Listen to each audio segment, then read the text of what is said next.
Tarde, muito boa tarde. Estamos aqui começando mais um podcast do Pastor.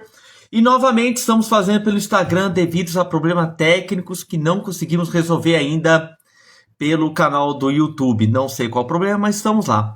Vou aqui chamar o nosso convidado a participar conosco aqui.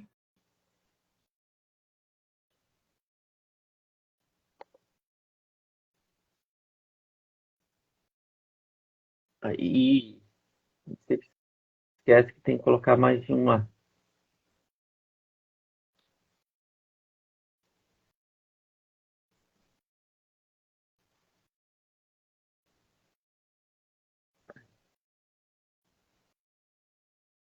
Ver.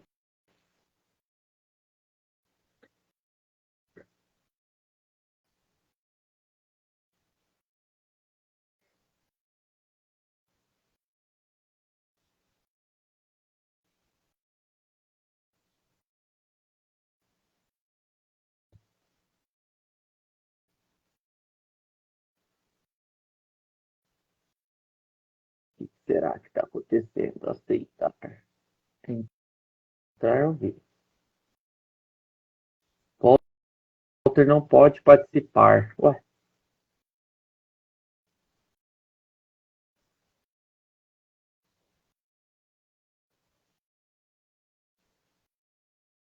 por quê? Seguindo, pastor Walter. Deixa eu ver. Jesus, eu poder assistir. Entrar ao vivo.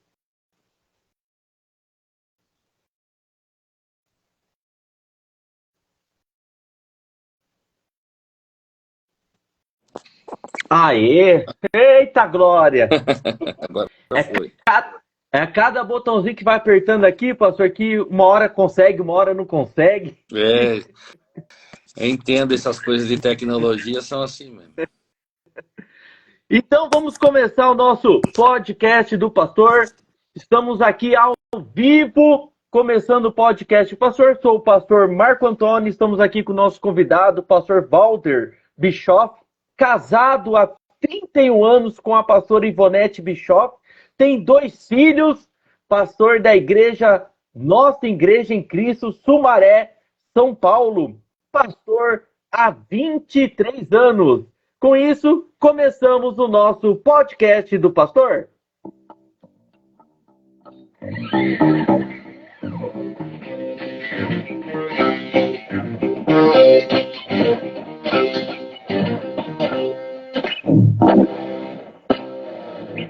Glórias a Deus, pastor. Muito obrigado por ter aceitado o meu convite para participar e contar a sua história aqui para conosco. Já estamos aqui com algumas pessoas aqui conosco aqui. Já está aqui a minha esposa, a pastora Michele, já está aqui. Também tem aqui a Master Pet Cuidadora, paz, pastor e a todos. Glórias a Deus. Tem mais aqui. Pastor Robson, Aí, lá de Itapetininga, da nossa igreja. tá aí também? Que bênção, pastor Robson. Pastor Ronaldo Soares também está aqui conosco também. E o último, Rick. Acho que é Rick, né? GHM entrou. Pastor, a partir desse momento, o podcast do pastor é inteiramente do Senhor para contar a sua história de vida, para trazer uma palavra para nós e também para nós possamos ganhar muitas almas e alcançar muitas almas para o reino, pastor. Seja muito bem-vindo. Amém, muito obrigado. Eu creio que é um momento importante para compartilhar, porque eu não nasci na fé, né? Jesus me alcançou quando eu tinha 24 anos. Meu pai já é falecido, faleceu em 2016. Minha mãe ainda é viva, tem 88 anos. A minha mãe veio do estado de Minas, meu pai era paulista. Se conheceram aqui nessa cidade porque eles não eram da cidade de Nova Odessa, onde eu moro, onde eu nasci e moro, né? Pastorei a igreja em Sumaré. Então, tive uma infância praticamente nos anos 70, né? Bem diferente do que é hoje. Bastante. Uma vida bem, muita luta, muito. Era só meu pai que trabalhava naquela época. Depois nós fomos crescendo e se virando, cada um vivendo a sua vida, os meus irmãos desenvolvendo também. A minha mãe sempre foi a pessoa que me inspirou na fé. Por quê? Porque ela sempre falava de Deus para mim. Nós éramos católicos, até de certa maneira praticante, e já com 7, 8 anos, eu lembro que a minha mãe sempre era a responsabilidade dela aqui, a igreja de Nova Odessa. Ela enfeitava a igreja com flores todo mês de novembro e fazia a limpeza dos bancos, e eu ia ajudar ela. Nós plantávamos as flores da nossa casa. Sério? Sério, plantávamos as palmas e enfeitar toda a igreja com as palmas que nós colhíamos, depois as sementes ficavam para o próximo ano, e sempre fazendo isso. Eu lembro quando minha mãe começava a semear os canteiros para a gente não ter que gastar, né? Porque não tinha. Sim. Tinha que se virar desse jeito. E aí eu acabei. Minha mãe sempre falava: olha, você tem que andar com Deus, você tem que buscar Deus, mas não me ensinava a palavra assim, mais especificamente. Embora ela tivesse uma Bíblia em casa, e a minha mãe lia a Bíblia, e ela sempre falava assim: olha, precisamos reunir, né? Precisamos falar com Deus, orar, buscar a Deus. Através disso, eu já bem menino, fui estabelecido como um coroinha na Igreja Católica. E eu era muito responsável. Com 8 anos, ninguém precisava me mandar. Nós morávamos, a mãe ainda mora na mesma casa, a 8 quadras da igreja matriz aqui. Então, eu ia à noite no sábado das 7 às 8, de manhã das 7 às 8 no domingo, e no domingo das 9 às 10. Eu era responsável por fazer toda a parte de organização dos coroinhas, eu era meio chefe dos coroinhas, eu sempre fazia o que o católico chama de comunhão, né? Sim. Então, eu tinha essa responsabilidade, e eu realmente era muito ativo dentro da minha vida, assim, em relação a uma igreja, né? Aí, perto da minha casa aqui, começou uma igreja presbiteriana, do nada. Era um grupo de irmãos que eram de outras igrejas, que eles reuniam numa casa, e um dia fizeram um salãozinho aqui e começaram. E quando o primeiro pastor, que hoje mora em Hortolândia, eu creio que ele está vivo ainda, que é o pastor Nodan Merique Lourenço, esse foi a primeira pessoa que me abriu as escrituras. Porque eu já tinha uma consciência de crer já com uns 13, 14, eu entendia um pouco disso, assim, de saber que eu tinha que buscar a Deus, e eu sabia que eu tinha uma fé no que eu cria. E quando ele começou a abrir a Bíblia para mim e mostrar como era, eu comecei a questionar tudo aquilo que eu cria, e vi que não estava de acordo com a Bíblia. Olha. Aquilo me pressionou bastante. Aí, lógico, ele tinha filhos que regulavam a idade comigo, a gente brincava na rua aqui de casa, já na adolescência, tudo. E foi quando eu dei meus primeiros passos para me converter. Mas aí, eu comecei a trabalhar num banco em Nova Odessa com 17 anos. E aí disso daí eu comecei a me enveredar com companhia ruim, né? No sentido Sim. que Deus é que eu não ia atrás mesmo. Então, era toda hora, tinha festa, tinha balada para ir.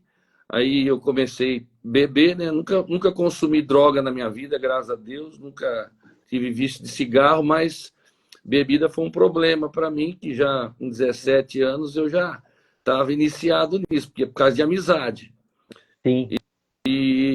Mas também logo eu percebi que, como eu sempre fui um menino muito sozinho, embora eu tivesse mais 2 irmãos, então eu era muito ligado com meu irmão, mas assim, eu não tinha muitas amizades, e eu ficava muito em casa. Eu não era uma pessoa de estar para a rua. Tinha amigos da escola, alguns mais próximos, mas naquela época também não tinha muita coisa para fazer à noite, eu não tinha carro, essas coisas. Então, aí foi quando eu conheci a minha esposa, já com 20 anos, a Ivonete. Foi em 1º de maio de 88. E aí meu irmão já estava na igreja presbiteriana convertido. E aí eu fiquei um tempo com ela. até que nós decidimos ir para a igreja, depois de 4 anos. A gente conviveu, namorei estando no mundo, tudo, mas aí em 92 eu tomei uma decisão em Cristo, minha esposa tomou um pouquinho antes, ela acho que foi um ano antes, e eu fui no dia 31 de julho de 92, daí em diante, aí eu iniciei a minha vida na igreja e nunca mais voltei atrás, graças a Deus.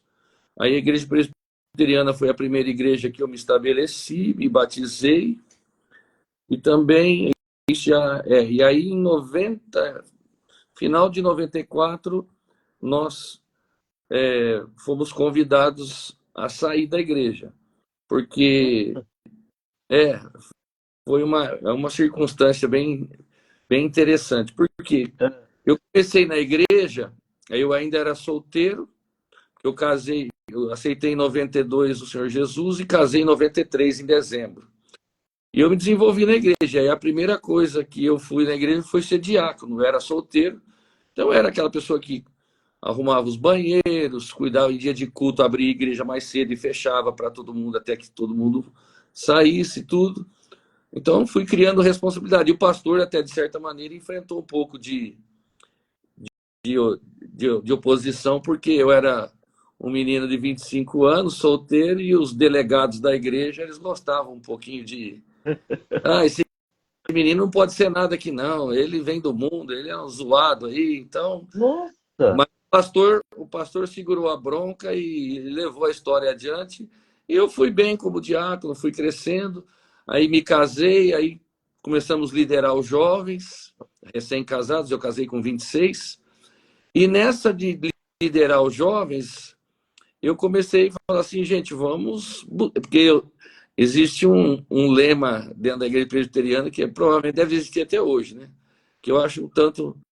É engraçado, porque eles falam assim, pouco poder, pouca oração, pouco poder. Muita oração, muito poder. E eu me apegava nisso. E o que aconteceu? Nós fazíamos os cultos de jovem aos sábados, e eu comecei a falar, quer saber de uma coisa? Acabou o culto, vamos para casa de fulano orar. E aí tinha um irmão que morava perto do prédio da igreja aqui, e no fundo da casa dele tinha uma sala grande com fogão a lenha. E eu lembro que foi isso acontecido bem na época de frio, assim, naquela época fazia bastante frio. Nós acendíamos o fogão a lenha, ficávamos ali em volta da mesa, uma meia dúzia.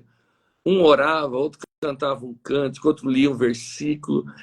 E nós passávamos das 9h30 até as 4 da madrugada, para depois estar na escola bíblica às 8h30. Só que Deus fez muita coisa. E começou a liberar poder sobre nós. Nós começamos a ter experiências espirituais muito reais. Né? Sendo batizado com o Espírito Santo, que eu creio nisso, né? Que eu creio que isso não é só para os apóstolos, é para a igreja, inclusive hoje. E quando isso chegou ao conhecimento da igreja, que até uma pessoa, filho de um presbítero, foi colocado no meio da reunião para realmente espionar o que nós estávamos fazendo, porque eles pensavam que podia fazer qualquer insurgência, qualquer revolução, né? Mas, no fim das contas, isso acabou gerando uma reunião com o presbitério, e eu e minha esposa fomos convidados a sair da igreja, né, com 2 anos e meio de igreja, porque nós fomos batizados com o Espírito Santo. Se eu fosse um bandido, um assassino, qualquer coisa, eu tinha até razão de me excluir, né? Mas, vamos, eu respeito, eu não posso falar mal da igreja, porque a igreja é a igreja do Senhor, então, se eu me arriscar nisso, para mim, qualquer igreja, eu não estou aqui para falar mal de ninguém, nem posso, e isso é impedido, né? Não se deve fazer. Aí eu fui para uma igreja bem ao contrário da presbiteriana, que era muitíssimo pentecostal, que eu fiquei ali também, acho que coisa de 1 ano, estabelecemos a igreja, praticamente fundamos o processo da documentação, tudo, que eu tinha um pouco de conhecimento com isso. Aí, a hora que nós fomos organizar também a parte financeira, me chamaram no conselho da igreja lá e me excluíram porque eu queria organizar as finanças da igreja. Oxe! A igreja é um mito de muitas emoções, né? Então, são todos fatos reais que eu vivi. Foi coisa que aconteceu comigo. Minha esposa estava eu me lembro muito claramente de cada fato desse. Que eu lembro que foi um sábado à tarde que era a pastora que liderava uma igreja, ela chamou o presbítero, eu achei que ela vinha na reunião também, estava eu, minha esposa e mais um casal. Aí nós chegamos, mas cadê a pastora? Ela falou, ela não vem, ela só mandou dizer para vocês que vocês estão excluídos da igreja. Ah, você acha? Como é que pode? A igreja tem muita doideira. Por isso, ter muito equilíbrio, saber Deus é espiritual, ele se move espiritualmente, há manifestações sobrenaturais de Deus, mas também tem aquilo que é natural da igreja, e isso não vai acabar nunca. Porque Isso é verdade. não tem, para mim, esse é um ponto que sempre vai ocorrer dentro da igreja. Aí eu estava, nessa época nós tínhamos outros amigos, e aí falei, agora estamos sem igreja, vou começar a rodar as igrejas, e o pastor aí o nosso critério de escolha foi assim, o pastor que mais pregar algo centralizado na Bíblia é onde eu vou ficar. E eu fui fazer visita numa igreja e um pastor pregou. E coincidentemente esse pastor não era dessa igreja, era de outra. E aí de outra. Era um culto de sábado. Aí eu decidi, ficamos nessa igreja aqui em Nova Odessa também. Aí eu já estava mais 2 casais que nós nos conhecemos e fomos juntos para essa igreja. Lá nos ajuntamos com mais 2 casais. Já tinha um pastor lá e também por outros motivos lá eu preferi sair porque chegou um momento que aconteceram algumas coisas. Parece que eu era carimbado para problema, né? O pastor teve uma atitude errada lá e eu fui na cara dele e trombei com ele, né? Sim. Isso eu fiz errado. E aí um presbítero muito de Deus que tinha lá falou assim, Valder, você pode até ter razão no que você reclamou com o pastor, porque esse presbítero me chamou na casa dele alguns dias depois. Falou assim, o que você fez não se faz nunca. Você não pode trombar um pastor assim, mesmo que você estiver certo. Ele é uma autoridade e quem cuida de tratar com ele é o próprio Deus, não vai ser você. Você não pode esquecer, né, do respeito, da unção que Davi teve sobre o rei Saul. Mesmo Saul estando errado, ele respeitou Saul e não tomou nenhuma atitude pessoal contra o próprio rei, que era ungido ali. E aí aquela lição de vida, porque ele foi muito produtivo. Aí eu procurei o pastor, pedi perdão a ele, ele me perdoou. E falei assim, olha, eu vou sair aqui da igreja, o senhor me libera, o senhor me abençoa, eu vou. E aí o que aconteceu? Nós ficamos, aí eu fui o primeiro a sair, depois algumas outras pessoas saíram posteriormente. Isso foi mais ou menos outubro, não, foi acho que o meio do ano de 96 para 97. E no ano de 97, passou-se inteiro, eu fiquei trabalhando numa casa de recuperação, quando aí formamos 6 casais, que éramos amigos, e emprestamos uma chácara de uma pessoa que todo sábado nós estávamos lá das 6 da tarde às 10 da noite para orar e tomar uma decisão do que Deus daria para nós, para essas 6 famílias. E foi aí que nasceu a primeira igreja que nós iniciamos do zero, que é a Igreja Batista Nova Aliança. Que começamos dia 24 de julho de 98. Essa igreja nós tivemos o apoio do pastor Pado, Antônio Pado, que hoje é o meu discipulador, que preside toda a rede de nossas igrejas em Cristo. Ele é o nosso presidente. Na verdade, nem temos assim, nem entendemos essa palavra presidente, mas é a pessoa que nos coordena e nos lidera e faz praticamente aí 30 anos que caminhamos juntos. Que benção. Depois disso, graças a Deus, não tive mais situações como essa, né? Então, na verdade, nós, quando buscamos o apoio para abrir uma igreja, nós fomos atrás de 3 frentes. Um pastor Jorge do Vale de Campinas, que liderava o Ministério de Assembleia de Deus. Um pastor aqui de Sumaré chamado Abel, que eu conhecia ele desde criança, que também se converteu, se tornou pastor. E o pastor Pádua foi a opção para a gente, porque ele era primo de um dos formadores dessa equipe de 6 casais que nós tínhamos.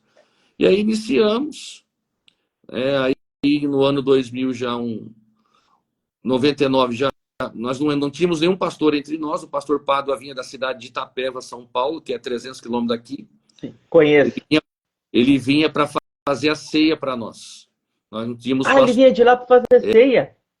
Esse homem é de Deus, é cuidadoso com a igreja, ele ama a igreja, é uma pessoa extraordinária. Uhum. Então, aí nós fizemos o quê? Em 99, ordenou-se o pastor Adevanir aqui em Nova Odessa. Aí, em 2001, ordenou eu. No ano 2000, o Luiz, que era um presbítero de Sumaré, mudou-se para Florianópolis. Aí, essa equipe de 6 casais, no fim das contas, em 2010, só estava eu e o pastor Devanir, quando ele falou assim, você topa e abrir uma igreja em Sumaré? Foi quando eu tomei esse momento. Eu entendi, porque durante 2003 e de 2003 até 2010 foi um período assim muito difícil para eu e para minha esposa. Nós já tínhamos 2 filhos, a Amanda e o Daniel eram bem crianças ainda, e nós queríamos entender o que Deus tinha para nós, porque eu não estava conseguindo desempenhar ali dentro da Igreja Nova Aliança uma situação, mas mesmo assim eu suportei 7 anos, sabe? Falei, não, daqui eu não vou sair de igreja, eu não vou. Se Deus, porque eu entendia que Deus tinha falado comigo que Deus me daria um povo. E foi quando, em 2010, ele colocou essa questão para a gente. Aí eu aceitei, continuávamos ligados a eles aqui em Nova Odessa. Embora Nova Odessa já tinha se desligado do pastor Pádua em Itapeva, porque no ano 2001, se eu não estiver errado, o pastor Pádua, que sempre foi um estudioso da igreja, uma pessoa que sempre quis e quer organizar a igreja e fazê-la desenvolver, ele começou a fazer um trabalho para estabelecer a igreja em células, e foi um ano muito complexo aqui na cidade de Nova Odessa, que igrejas em células causaram muitos problemas. Mas não tem nada... O maior problema eram as pessoas e não o modelo de trabalho, sabe? Sim. Só que as pessoas confundem isso assim até hoje. O problema nunca vai ser a igreja ser em célula, porque para mim a igreja dos discípulos, ela era repartida nas casas assim. A igreja que mais funcionou. Eu estou estudando história da igreja com um seminário aqui do nosso grupo, da nossa igreja aqui em Sumaré. É a igreja mais eficiente de todos os tempos, a igreja do 1º século. É a que mais ganhou pessoas para Jesus, a que mais dependeu do Espírito Santo, a que mais esteve debaixo do ensino dos apóstolos. O que veio depois, para você ter uma ideia, do ano 100 até o ano 1500, a igreja, esse tempo é considerado idade das trevas da igreja. Nossa! É muito louco isso. Verdade. Por quê? Porque se perdeu a essência do Espírito e se perdeu das Escrituras. Aí o homem, naturalmente, vai se desviar do que Deus quer. Então, verdade. Aí, hora que tudo se desligou, e ainda eu estava com Nova Odessa, embora tivesse muita amizade com o pastor Paulo, continuei me relacionando com ele. Eu ia sempre para Itapeva, pelo menos 2 a 3 vezes no ano, para passar um fim de semana lá com ele. E eu percebi que a igreja lá começou a ter muita diferença, sabe? Um crescimento e pessoas se desenvolvendo, As pessoas, quem pregava de um jeito, já pregava 30 vezes melhor, porque você via um avanço nas pessoas, assim. Falei, puxa vida, pastor Pádua está fazendo um trabalho precioso aqui com essa gente, ganhando muitas vidas para Jesus e crescendo e tal. E aí eu falei, puxa vida, eu não aguento ver tudo isso e não viver essa experiência tão gloriosa que é ver uma igreja se desenvolver. Verdade. A igreja não pode parar, né, pastor? Não. Ela não pode parar no tempo, ela não pode ficar parada sem desenvolver, sem fazer com que os seus membros cresçam. Eu entendo bem isso. Os discípulos, por isso que eu vejo a igreja, a reunião da igreja, por exemplo, no domingo à noite, ou no sábado, ou no domingo de manhã, que muitos fazem culto cedo, esse culto é para celebrar. A igreja precisa se reunir nas casas para alcançar os perdidos também. embora ela pode fazer muita coisa fora do prédio, que eu digo para você que tem que ser 98% fora do prédio, que vai alcançar as pessoas. Eu tô conversando com um menino que nós formamos pastor aqui recentemente, uma igreja próximo de nós aqui em São Carlos, uma igreja de 7 anos, tem 7.000 pessoas, começou com 20. Nossa! E não é, e ainda incrível que não é uma igreja em células.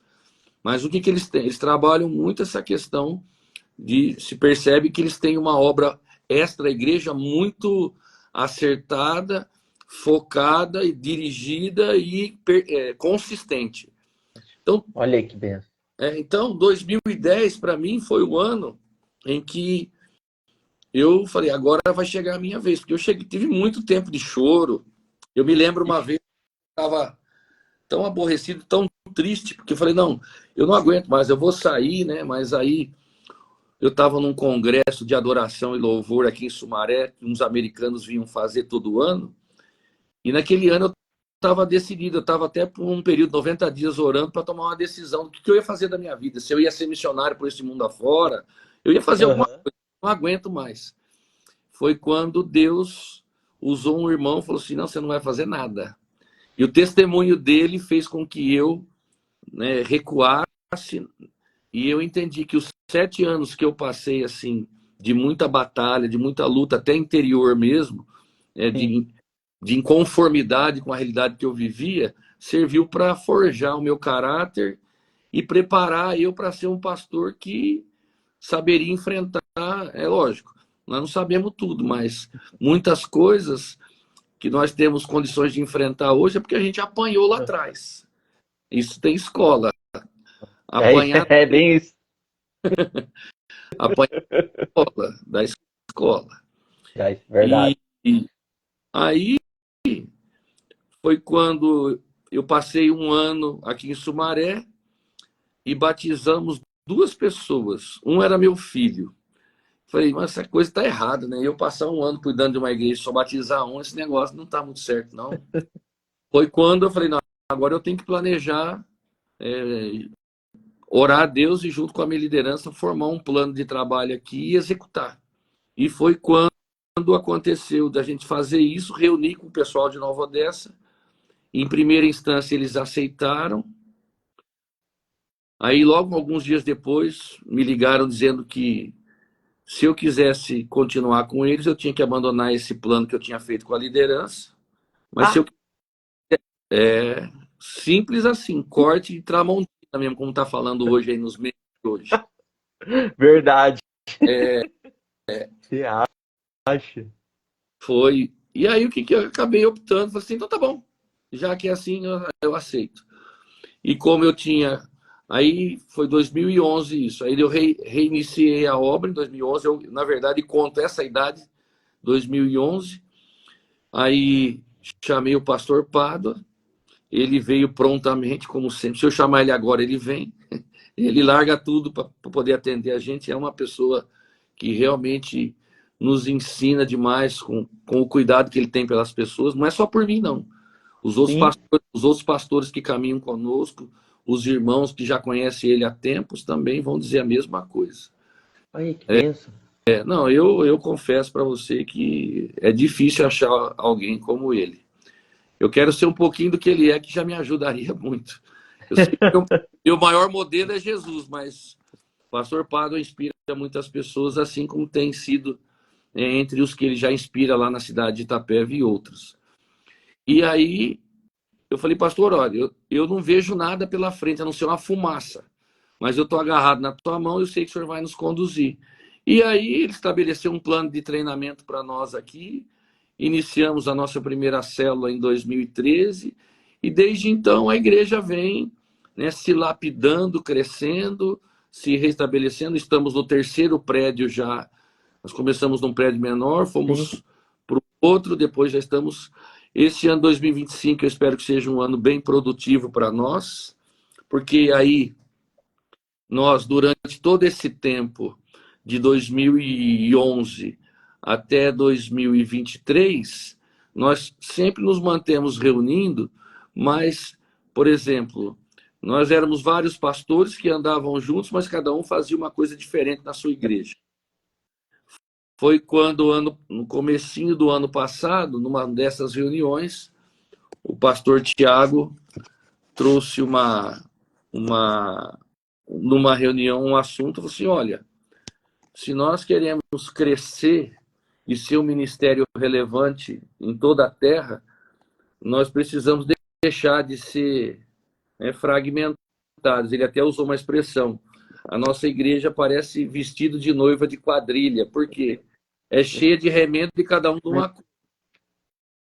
Então, ou nós entramos numa unidade para valer tudo e desenvolvemos um novo tempo, ou o que vai acontecer? Nós vamos continuar desse jeito, dando tiro para todo lado e não acertando em lugar nenhum, né? E quem dá tiro para Verdade, pastor. quem dá tiro para todo lado não acerta em lugar nenhum. Isso, pastor, só cortando um pouquinho o senhor, isso me faz lembrar da igreja primitiva que o senhor acabou de falar. Eles tinham um só espírito, era tudo em comum, então eles faziam tudo pela obra, tudo. Desde finanças, desde oração, eles tinham um só espírito. Como o pastor falou, igual, essa foi boa, noiva de vestido de quadrilha, cheia de remendo, né? Uma igreja que é dessa forma não tem como crescer. Se não andar tudo no mesmo espírito, não tem como crescer. Exatamente. E interessante que você vê o versículo 47 de Atos 2, não fala que a igreja conquistava, fala que Deus acrescentava os que iam sendo. Mas muito bem. E aí, então, no ano passado, desenvolvemos um processo que, por isso que mudou para a nossa igreja em Cristo. Nós éramos Igreja Batista Nova Aliança, Sim. que é nascida de uma Igreja Batista Nova Aliança lá da cidade de Ademar, em São Paulo. E aí, então, o pastor Pada, que agora nos lidera, geramos a NIC, que é a nossa Igreja em Cristo. Aí, de outubro para frente do ano passado, nós começamos as transições em cada igreja local, fazíamos o fim de semana, todos os pastores presentes, apresentávamos a nova visão da igreja, tudo que é de novo que nós tínhamos, os nossos sonhos, os nossos objetivos, as nossas metas, a nossa cultura como igreja, a nossa visão, a nossa missão, os nossos valores. Então, hoje, se você tem uma ideia, essa questão da unidade para nós ficou tão séria que todas as igrejas são pintadas da mesma cor no fundo, das mesmas paredes laterais à frente, as fachadas têm o mesmo desenho, entendeu? Nós temos as práticas, unificamos tudo que fazemos. Por exemplo, aqui em Sumaré chamava célula, lá em Itapeva chamava grupo de amizade, agora é tudo grupo de amizade.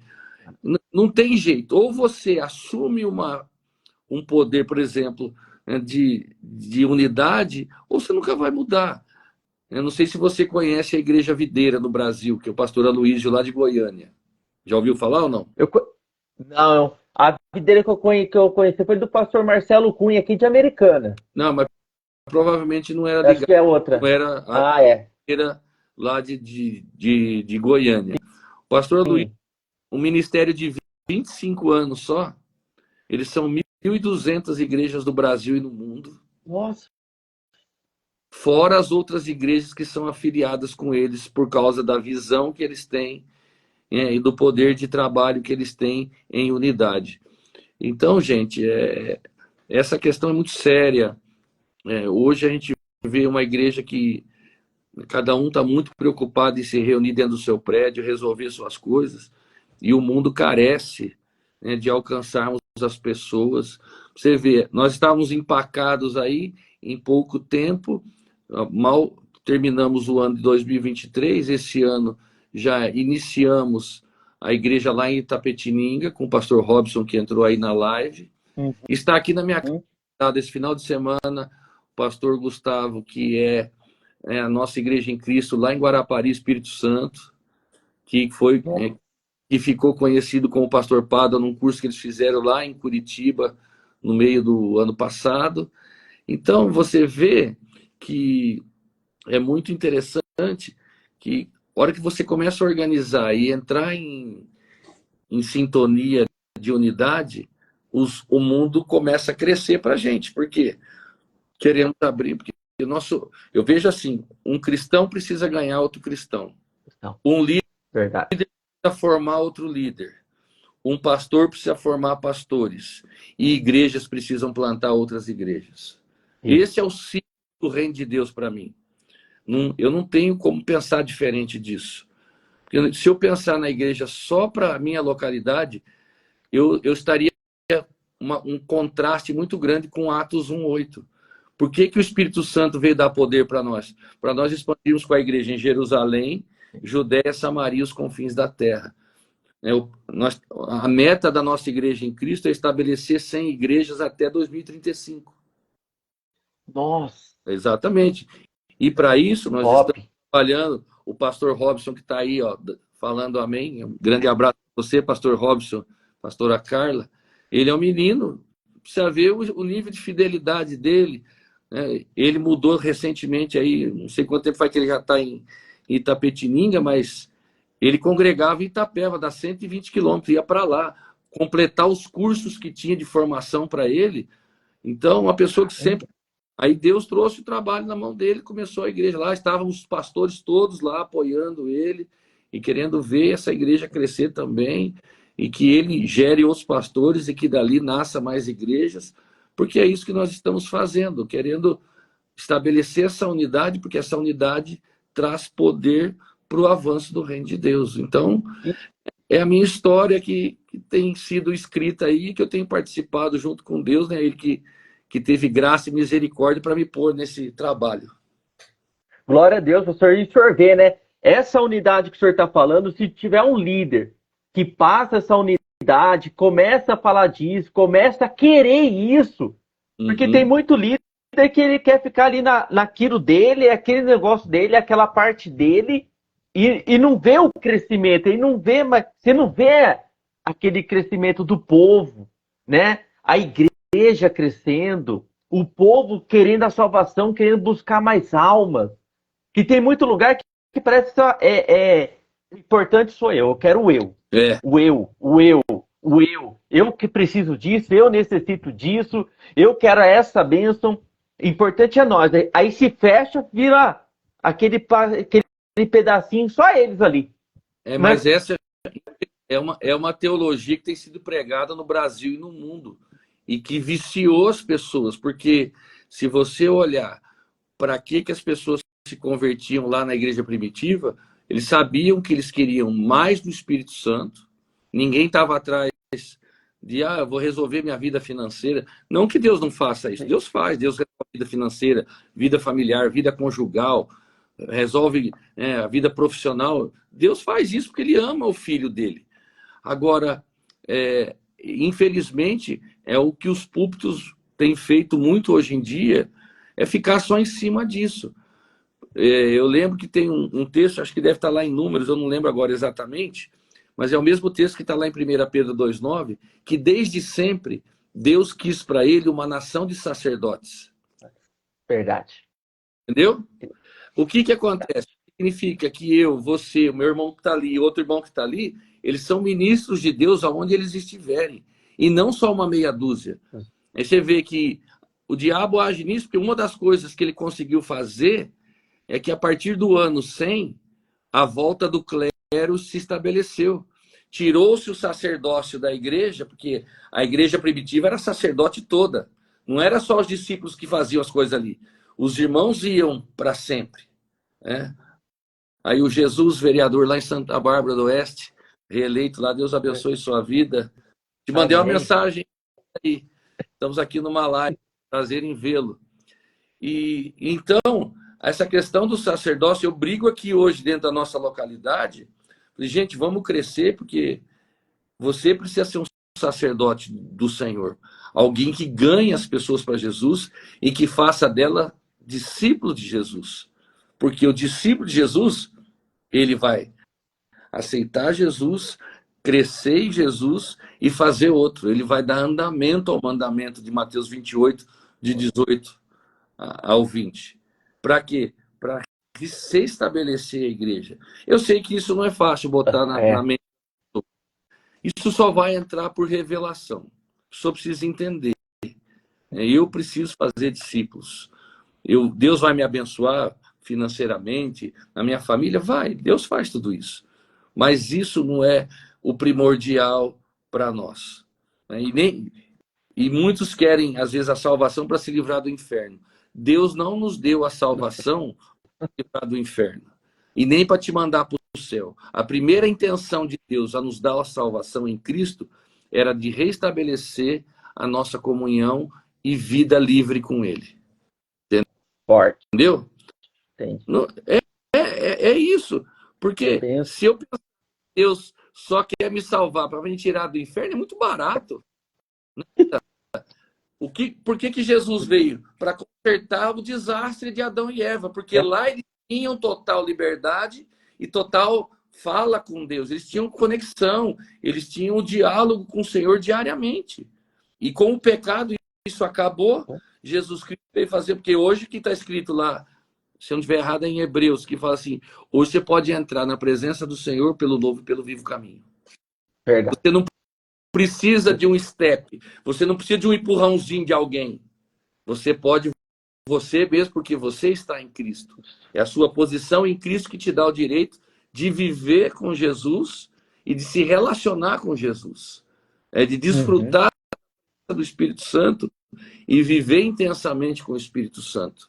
Até eu estou aqui do lado, estou com um livro aqui.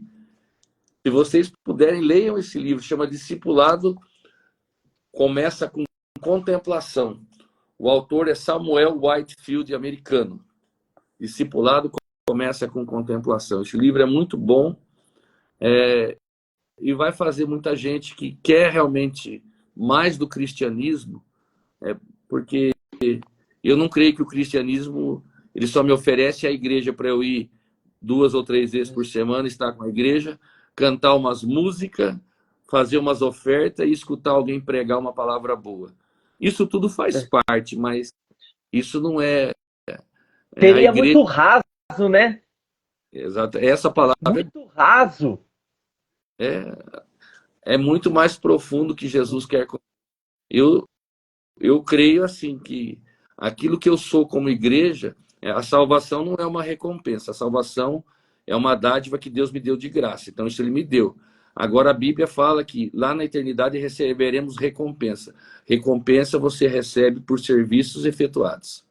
Então, cristão que tem obra de justiça,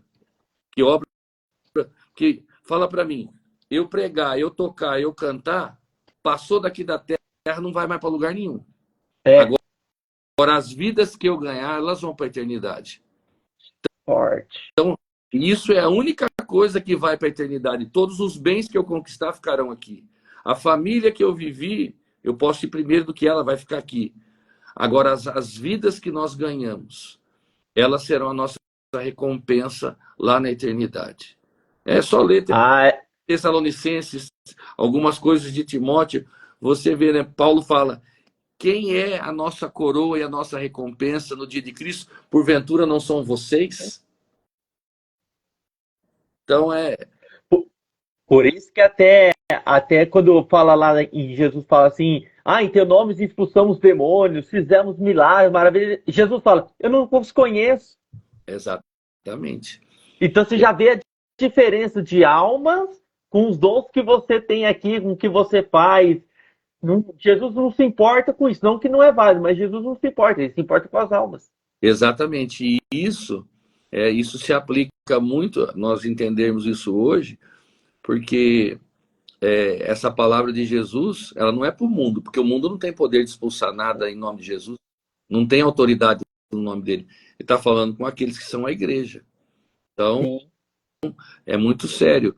Eu realmente instruo, né, o grupo que nós temos aqui, que nós cuidamos com a nossa liderança, com toda a igreja, nós instruímos as pessoas para que elas busquem a Deus, para que elas desenvolvam uma vida com Deus e, sobretudo, se dediquem a fazer discípulos, porque essa é a obra do Evangelho que o Senhor Jesus nos chamou para fazer. Então, eu respeito, tá bom, não quero fazer. Tá bom, você não quer fazer. Ele vai perder a salvação? Não vai, porque ele está lá na igreja, ele não...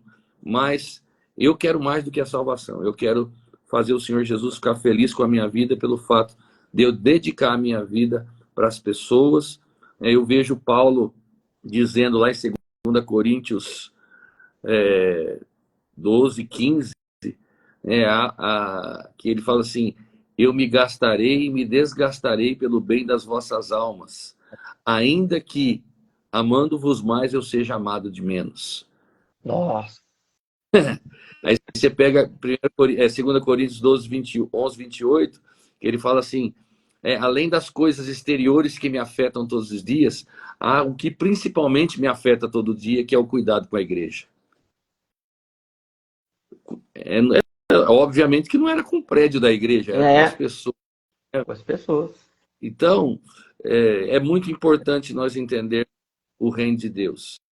Eu fico feliz hoje porque essa vida que eu tenho como pastor, eu devo muito ao pastor Pádua, porque esse ensinamento veio, essa revelação veio da parte dele para a minha vida e para todos os nossos pastores que caminhamos juntos.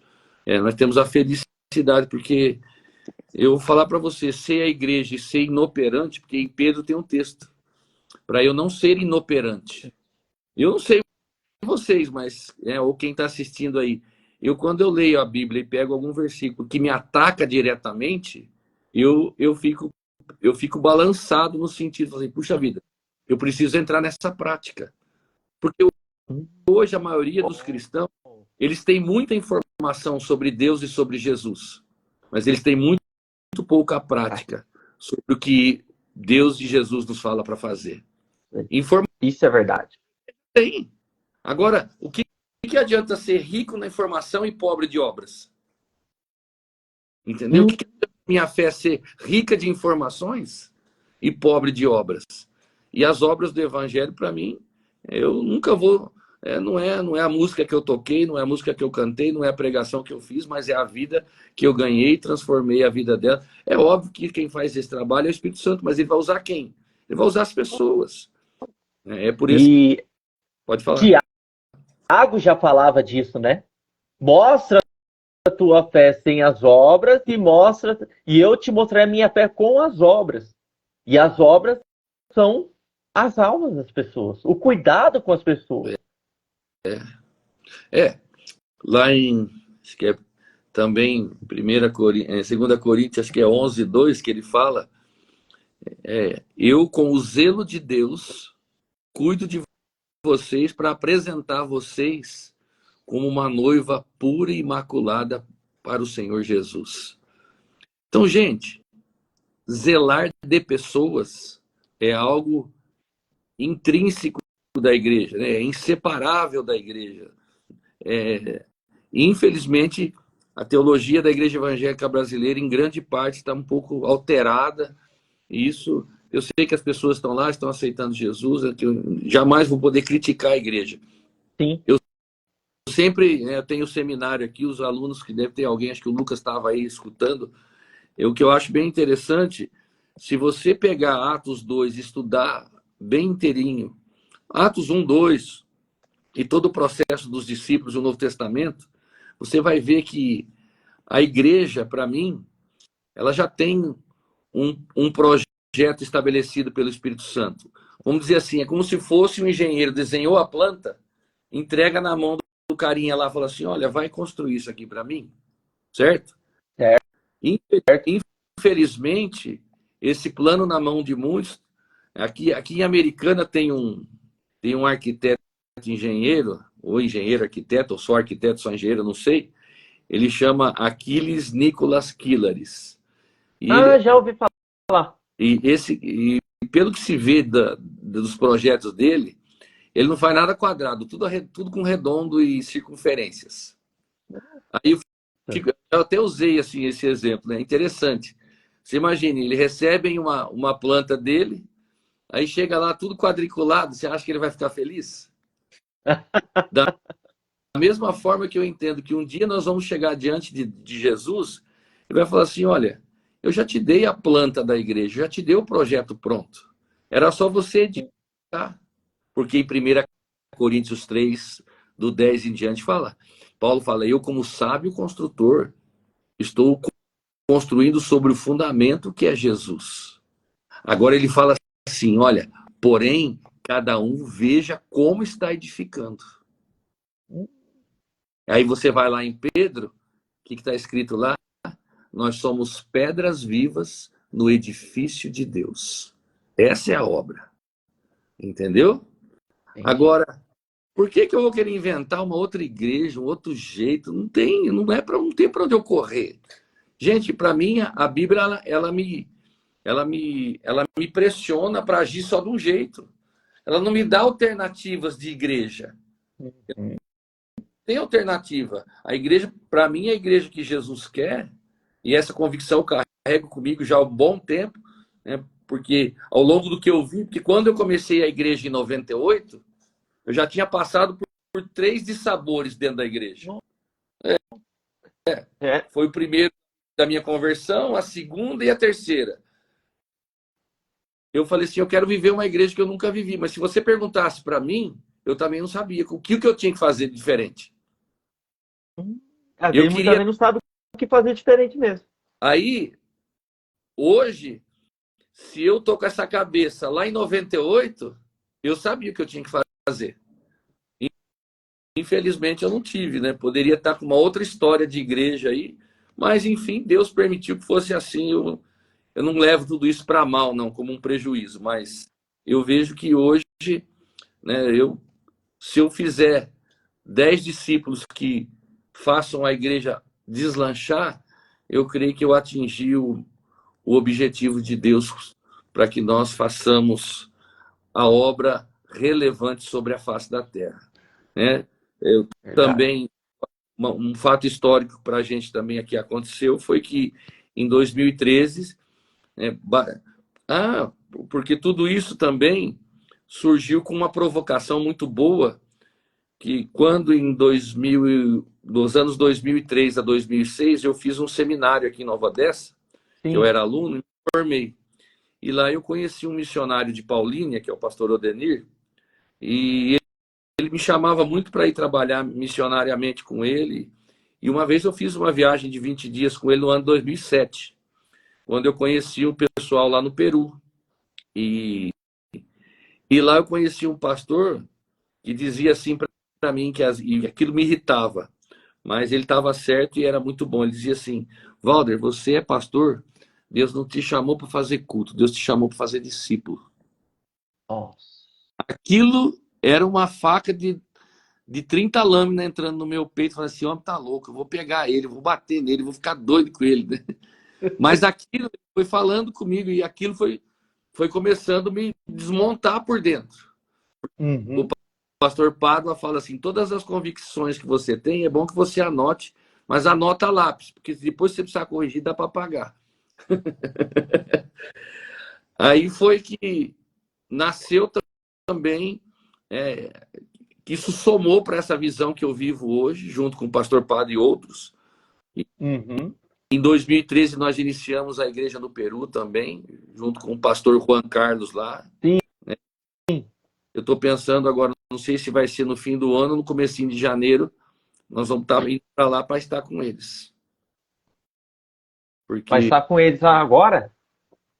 Provavelmente. Pensem. É que, na verdade, nós temos um compromisso de estar lá cuidando deles uma vez por ano, pelo menos para ir lá e trazer eles. Né? O pastor Juan foi para os Estados Unidos, começou um grupo de amizade lá também. O Fernando, que é o filho dele, que está cuidando da igreja no Peru.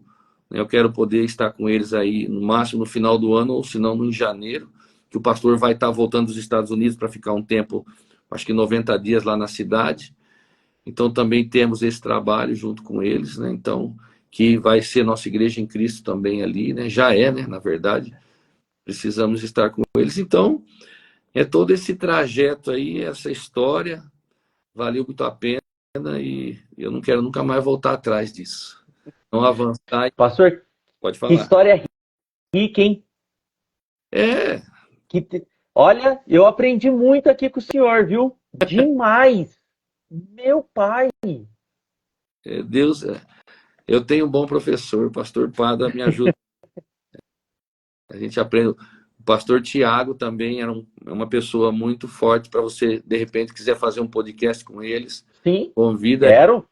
O pastor Tiago também, um menino, filho do pastor Padre, eu conheci ele com 14.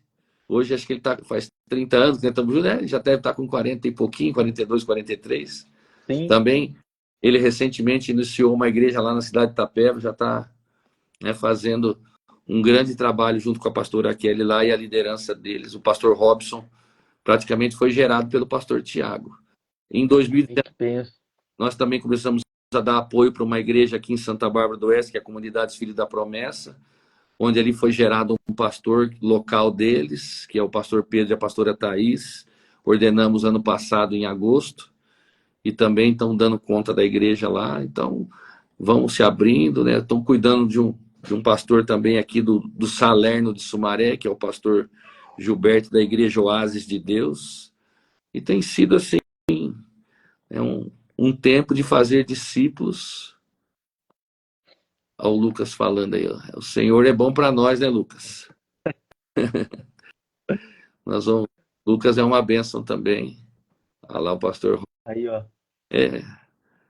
Todos aprendemos juntos. Eu não tenho toda a sabedoria, não. Tem muito ainda. Crescendo. É. Aqui também, ó. Meu pastor também está aqui. Ó. O pastor Daniel também apareceu aqui. Um grande amigo meu também, o pastor Anderson também, está aqui nos assistindo. Glória a Deus, glória a Deus. Gente, a igreja é algo que realmente me encanta e eu quero gastar os meus dias servindo a igreja, né? Servindo o corpo de Cristo e fazendo o que mais Jesus mandou para fazer, que é fazer discípulos, sem desviar, né, dessa atenção principal. Como eu disse, Jesus vai nos abençoar como família, financeiramente, ele vai nos prosperar, porque a graça de Deus é para os filhos, e a graça é abundante sobre os filhos. Agora, eu não posso, né, só por conta disso, querer viver uma igreja só dos benefícios, não. A igreja, né, tem gente que perde a vida por causa da igreja. Nós não chegamos nesse nível ainda. Verdade. Né? Quanta gente já perdeu a vida por causa da igreja. E é algo que nós devemos, né, nos policiar e ver assim, em que direção eu estou andando. Eu só reúno as pessoas para dar a elas uma palavra, um louvor. Porque, olha, quando aquele o pastor Ricardo começou a dizer para mim, você não foi chamado para fazer culto, mas para fazer discípulo. Aí eu comecei a pensar, para mim é muito fácil fazer um culto. Porque, de certa maneira, eu sei pregar. Sim. Eu convivo na mão, sei cantar umas músicas. Dá uma palavra. É muito fácil. Eu chego num lugar, salão, abro as portas, as pessoas entram, eu faço louvor, faço oferta, dou a pregação, fecho o prédio e vou embora. Isso é igreja? Não. Verdade, pastor. Verdade. E aí eu entendi por que eu não posso, por que eu não fui chamado para fazer culto. Porque é muito fácil. Isso não agrega nas pessoas. Não que eu não deva reunir, porque o culto é a reunião de celebração da vida de Deus em meio à irmandade e à igreja. Amém. Agora, essa igreja ela precisa se reunir também agora, porque Mateus 16, 18 fala que as portas do inferno elas não prevalecerão contra a igreja. Significa que a igreja está em ataque, não em retaguarda. Entendeu? Porque se a porta do inferno aqui não aguenta, porque alguém está batendo lá de fora querendo arrebentar. E esse trabalho é da igreja. Então, eu estava aqui pensando, chamei minha esposa essa semana, a gente estava aqui de manhã falando. Essa semana eu fiz um desenho num caderno que eu estou aqui planejando 2025, pedindo a Deus, e Deus me fez enxergar uma figura. Aí pus a palavra igreja no centro, aí eu fiz querendo tipo de um sol, assim, bati um monte de flechas para fora. Aí eu comecei a pensar nos lugares que eu posso atingir como igreja. Não só eu, mas a igreja pode atingir. Eu achei mais de 25 lugares que nós podemos atuar e que podemos dar uma mensagem em nome da igreja. Olha aí que benção. E o que vai acontecer se nós fizermos isso? Eu vou sair de 200, 180, 200 pessoas para 10 mil fácil. Porque o que eu senti é que a igreja, ela simplesmente ela se acostumou e se acomodou em ficar presa nessas reuniões dentro do prédio. Aí ela passa na rua, aquele lá não é crente, que não vai para o inferno. Aquele lá não dou paz, que não é de Deus. Então, se fosse a paz do Senhor para todo mundo, porque ele precisa da paz do Senhor. Nós já temos ela. Agora está gente precisando da paz e a igreja não precisa, não vou dar paz para ele, não. Então, é umas coisas assim que vai dificultando o andamento da igreja se nós não formos abrindo a nossa visão. Ano que vem, eu quero trabalhar muito mais. Abrir a visão, pastor. O senhor falou uma palavra top aí que as igrejas não, muitos pastores não têm. Abrir a visão para fazer a igreja crescer, para ganhar almas, né? Até para essas pessoas que estão assistindo, não só na igreja. Abrir a visão dentro da família dela, para fazer a família dela estar mais na presença de Deus, mais unida. Sim. Então, eu pergunto para o senhor explicar para as pessoas o que seria abrir a visão para essas pessoas. Olha, seria entender que a vida da igreja ela tem que ser revelada no meu coração. E a vida da igreja é revelada em algumas práticas. Você vê, Jesus, o que eu acho muito importante, Jesus ele dedicou 3 anos aos discípulos e ele não pegou gente boa, só pegou gente ruim. E o que ele fez? Ele gastou um tempo para se dedicar àquelas pessoas. Então, a primeira visão que eu vejo que precisa abrir é que eu preciso aprender a me dedicar a alguém. Forte. Porque se Jesus não tivesse se dedicado aos discípulos, você acha que a igreja existiria hoje? Não. Então, uma das coisas que esse ano eu mudei foi me dedicar muito mais à minha liderança. Porque eu tenho que ser o maior servo deles. Uma segunda visão é que eu estou aqui não para ser abençoado por Deus, embora vou ser, mas primeiramente para servir a igreja, para servir o corpo de Cristo, para edificar o corpo de Cristo, para entender que quando Jesus fala que ele nos manda fazer discípulos, que isso não é uma brincadeirinha e que isso não é um comentário bobo dele. É uma ordem para a igreja. Então,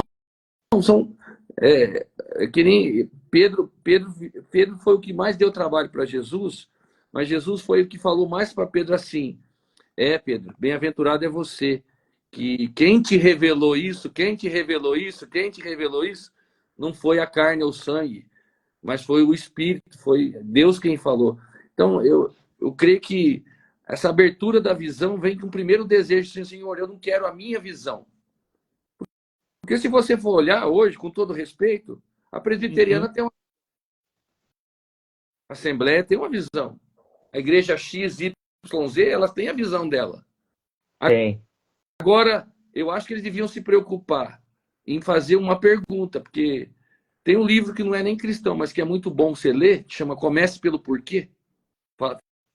Fazer perguntas é muito bom.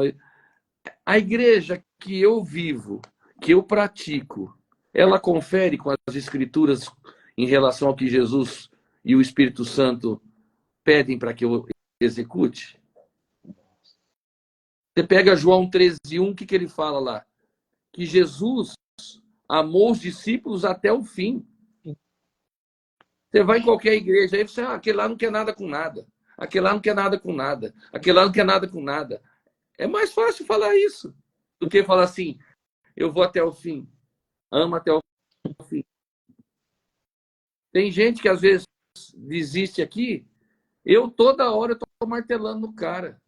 Por que você para? Por que você desiste? Por que você começa e para? Vamos lá.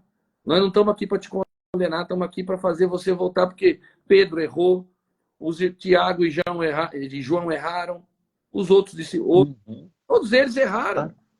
E Jesus não os abandonou e Jesus acreditou que eles podiam ser gente útil ainda. Sim. Agora, enquanto nós falar assim, não, a igreja que eu estou fazendo aqui tá boa. Se ela não tiver de acordo com o que Jesus quer, não tá boa. Porque eu não tenho a melhor planta do que a de Jesus. Entendeu? Não sou eu que desenhei a igreja do Novo Testamento, é Jesus, é o Espírito Santo. Esse projeto não me pertence na confecção dele. Esse projeto só me pertence na execução, porque eu só estou pegando a planta e fazendo andar. E basicamente, a igreja do Novo Testamento, para mim, ela ora, ela vive comunhão, ela vive, né, que são os relacionamentos, ela vive a reunião pública, que é o culto, ela vive o treinamento, que é para enviar. Gente, olha só, e para eu alcançar o mundo, a igreja, nós falamos assim, nós queremos que pode ver que a igreja evangélica não fala muito do apostólico, mas a igreja de Jesus é apostólica. O que é apostólica? É uma igreja para ser enviada. Agora você fala, quantos irmãos quer ser enviado? Ninguém. Então, parece que o cristão está rebatendo tudo que Jesus propõe. Isso é verdade. Entendeu? É para todo cristão nascer na fé e falar assim, não, eu quero trabalhar, eu quero servir. Porque eu não sou pastor. Gente, eu não ia nem ser crente. Eu não tinha nem plano de crente. Mas Deus me fez ser um pastor. Tem hora que eu fico pensando, meu Deus, que transformação Deus fez comigo. Agora, sendo assim, eu vou fazer o que Jesus quer. Não adianta eu ter um plano, porque o plano do Valder é limitadíssimo. Agora, o plano de Jesus, se eu fizer o plano de Jesus, vai dar certo. Entendeu? E eu vou andar em sintonia com o Novo Testamento. Eu vou lendo todo o Novo Testamento, eu vou vendo o quanto as práticas... Gente, os nossos cultos não é para dar espetáculo, ou seja, de pregação ou de música. Não estou falando que não é bom pregar bem, não estou dizendo que não é bom ter uma banda que toque bem. Mas o culto não é para ter esse show, não é para ser show em prol do homem. Entendeu? Sim. Mas uma palavra que estimule a igreja a ser igreja. Louvores que levem as pessoas a... Porque é a intimidade com Deus que traz a revelação. Então, você fala assim, então, a igreja está sem revelação por quê? Porque não tem intimidade com Deus, e é verdade. Fala para mim, quantos cristãos você conhece que tem um devocional relevante? De pelo menos 30 minutos diários. Sei não. Aí eu digo para você, qual é a chance de nós termos uma igreja relevante sem a presença de Deus? Nenhuma. Eu posso ser inteligente, eu posso ter sido formado como um técnico disso, daquilo, ter uma profissão bem sucedida. O cara é um bom gestor, não sei o que, ele pode ser um gestor de uma igreja. Tudo isso pode até ser útil, mas não é revelação. Entendeu? Vou dizer que eu não tenho coisa da minha profissão que eu não uso para lidar com as... Mas a revelação da igreja precisa subir no coração das pessoas. E isso não vai acontecer enquanto nós não tivermos... Para mim, são 3 frentes que me ajudam nisso. Comunhão com o Espírito Santo, a palavra de Deus, as Escrituras, e uma pessoa que pode estimular você nisso. Por quê? Foi o que Jesus fez. Jesus ensinou a palavra para os discípulos, levou eles a ter uma comunhão com o Espírito Santo, certo? E gastou tempo com eles. Depois disso, a igreja explodiu na mão dos caras. Entendeu? Entendi. Olha. Aí você vai lá em Atos 5, que Pedro está lá diante do Sinédrio. O cara do Sinédrio fala assim, como é que esses caras iletrados e indoutos fazem tudo isso? Eu falo para ele, é simples, você não crê no Espírito Santo, eles creram. Eles tiveram a revelação do Espírito Santo, você não teve. Eles andaram com Jesus para receber tudo isso, mas você não andou. Você teve até a oportunidade, que provavelmente, como você é do Sinédrio, Jesus pode ter batido na tua porta, mas você não quis. Né? Porque você sabe de Nicodemos. Você sabe que Jesus vai fazer de novo, mas você não escuta mais falar dele. Entendeu? A revelação chegou, mas ele falou, não quero a revelação. Quero andar do jeito que eu estou mesmo. E hoje é muito cômodo. A igreja hoje tem... as denominações facilitam a vida de um pastor. Aham. Carro, da casa, da plano de saúde, da escola para as crianças, dá um salário bom. Tudo isso é muito justo. Agora, eu não estou falando que isso é errado. E estou falando até que é justo. É honrado isso. Agora, tem gente que recebe tudo isso, se encosta nisso, senão eu só vou administrar. Então é muito sério, né? É muito sério essa Diferente, hein? E aí, quando eu escutava aquele pastor do Peru falando para mim, aquilo era uma flecha no meu peito, batendo e fazendo eu tomar... Porque o que é que acontece? Quando essas revelações vêm, elas te forçam a tomar uma providência. Você não pode ficar na mesmice. Pode ficar parado. Você é levado ao vale da decisão. Um dia eu escutei, eu estava para sair de Nova Odessa, a pessoa disse assim para mim, mas você vai deixar essa estrutura toda que tem aqui por causa disso? Entendeu? Não é a estrutura que me sustenta. Me sustenta é o Senhor. Estou dizendo que é errado ter estrutura? Não. Mas que ela não é primordial para mim. Primordial para mim é o Senhor. Ele vai me levar a ter estrutura depois, porque uma igreja precisa ser estruturada. Mas eu estou num lugar que tudo é bonito, que tudo é lindo, que tudo está bem arrumado. Amanhã é gostoso, está cômodo viver assim. Mas isso não significa que eu estou andando com Deus. É que nem você falou lá atrás, né? No teu nome eu expulsei, no teu nome eu curei, no teu nome isso, no teu nome aquilo. Apartai de mim, eu não te conheço. Então, isso pode acontecer com muitos pastores e igrejas que, embora conhecessem a Deus, não tiveram a revelação. Essa é a palavra, Forte. é a palavra mais básica que sempre nós estamos junto com o pastor Pádua. Nós reunimos nossos pastores regularmente a cada 3 meses. Gente, Sim. nós somos os primeiros que tem que ter revelação. A igreja não vai ter revelação se nós não tivermos. E nós não podemos conduzir as pessoas sem revelação, porque eles não vão conseguir ir sem que nós os enviemos. Então,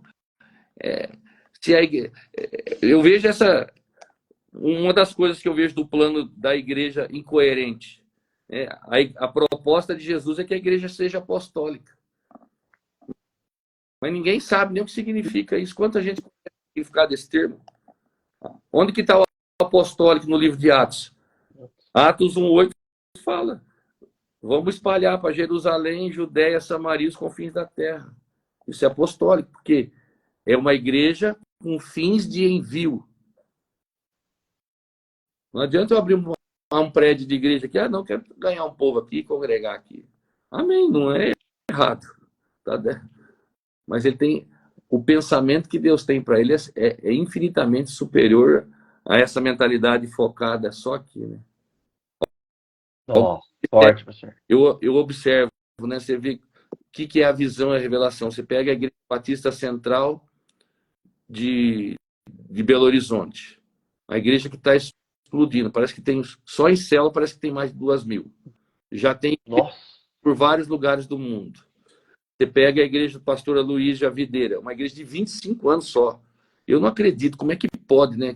Como que isso é revelação e é uma firmeza de propósito e não se desviar. 1.200 igrejas do Brasil e no mundo, fora as afiliadas com eles.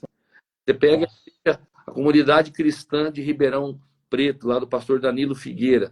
Gente, é fantástico o trabalho deles. Você pega a igreja da cidade em São José dos Campos. Já são 44 igrejas do Brasil afora e fora os outros lugares do mundo. Então, tem gente que está com essa revelação e eu posso dizer assim, eu estou vendo um lampejo de Deus, entendeu? Sim.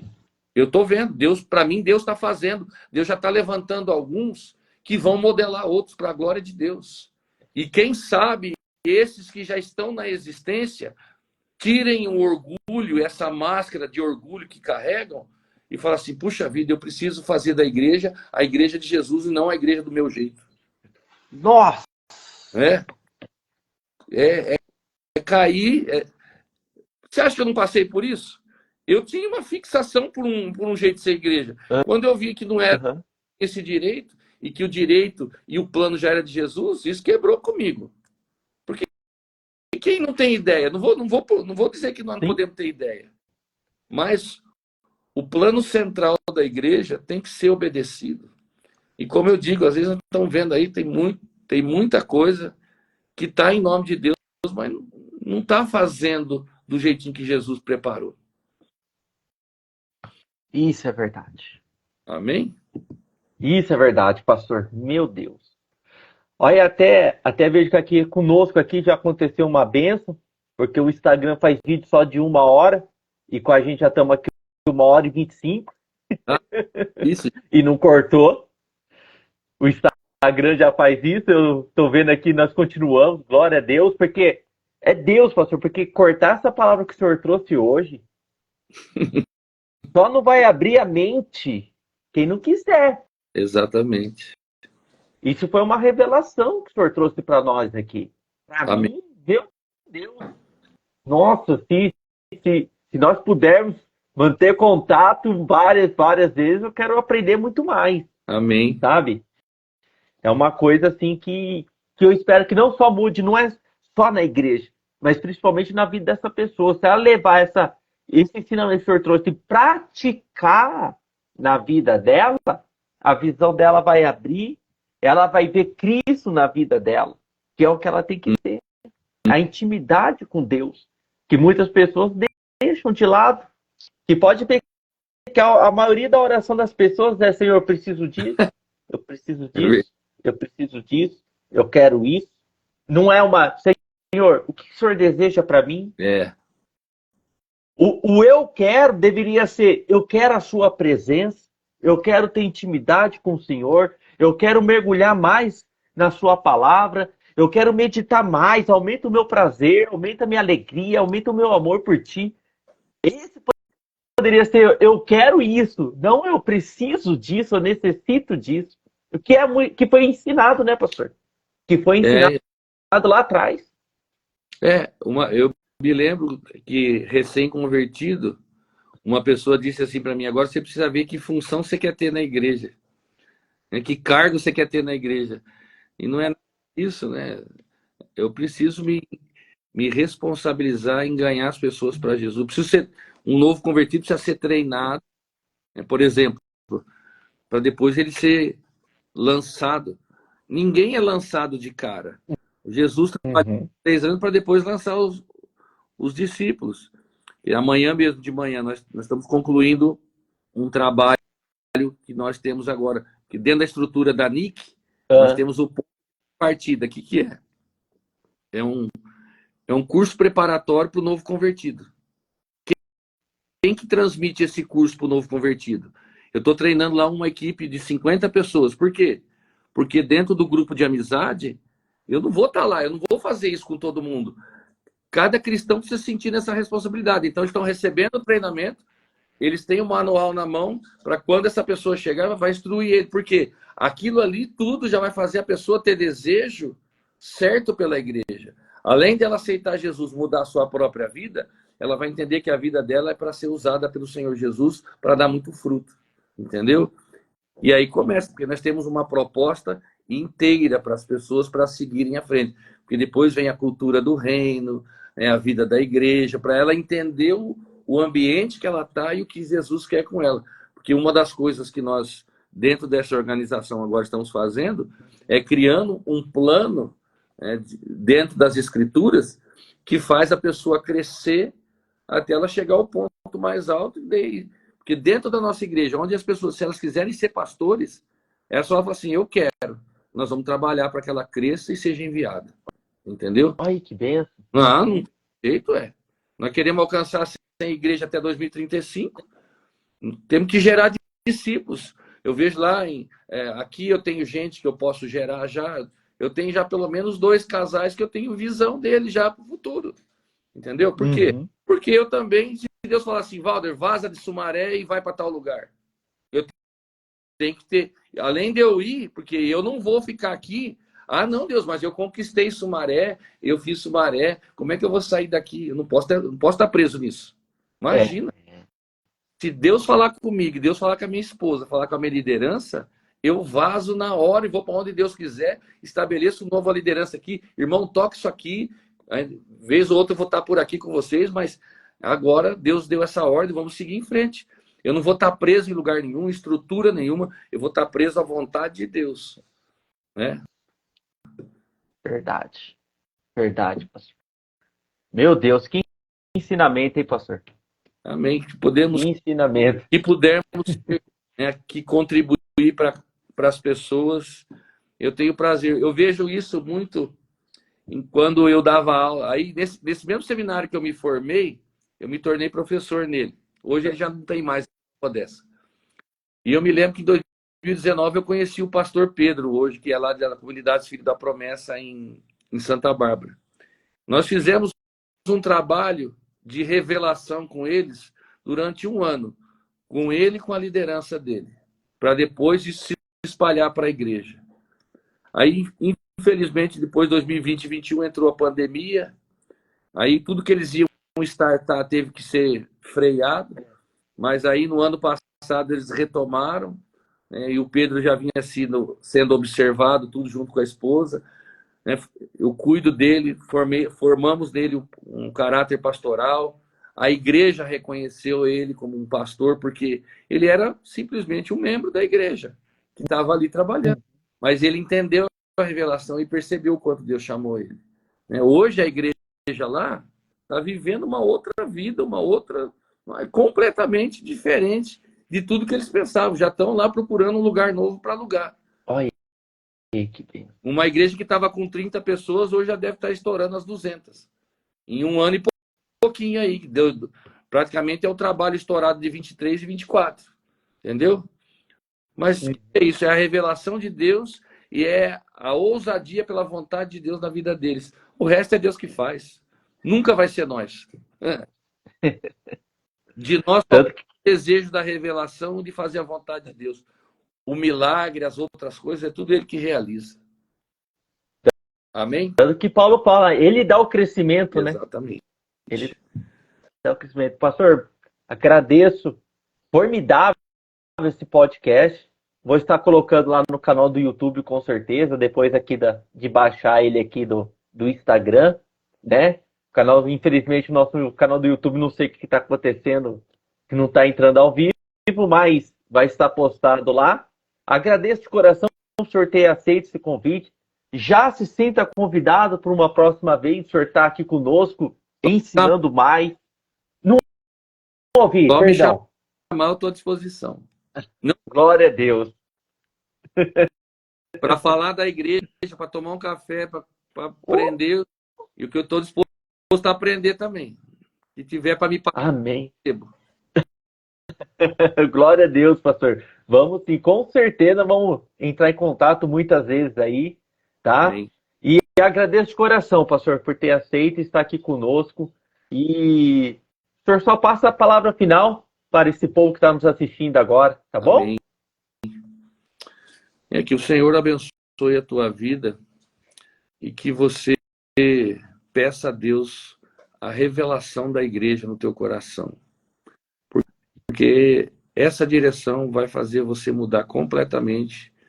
Você vai continuar crendo em Jesus, obviamente, crendo no poder do Espírito Santo para realizar o que Deus tem para realizar, mas essa revelação vai trazer a visão da igreja que o Senhor quer no teu coração.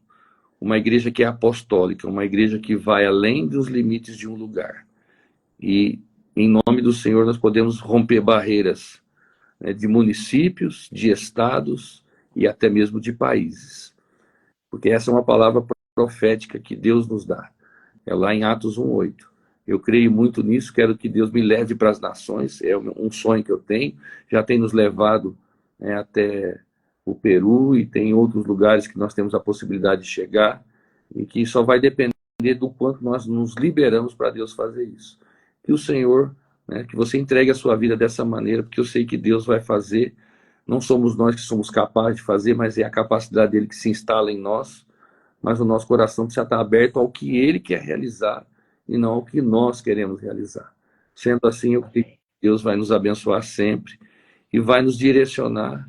E eu louvo a Deus pela minha vida, pela vida da minha esposa, dos meus filhos, da minha liderança que está ali em Sumaré, que são pessoas que entenderam isso e estão trabalhando. Eu louvo a Deus pela vida de cada um que está ali, para a glória do Senhor. E não poderia deixar de agradecer aos nossos pastores de todas as NICs, pastor Robson, o pastor João em São Paulo, o pastor Silas em Sorocaba, o pastor Juan nos Estados Unidos, o pastor Fernando lá no Peru também, o pastor Pádua, o pastor Tiago, o pastor Valtair, e assim vai, um montão de pastores que tem, pastor Eva, lá também em Itapeva, quanta gente boa, fora os que vão nascer agora. Deus abençoe a todos. Amém. Deus abençoe, pastor. Encerramos o nosso podcast do pastor. Se inscreva no nosso canal do YouTube, Pastor Marco Ronchi. Se inscreva lá. Deixe o seu comentário aqui na nossa live, no nosso podcast. Que Deus abençoe. Fiquem na paz e vivem todos com o Senhor Jesus. Até a próxima, pastor. Deus abençoe. Graça e paz. Graça e paz.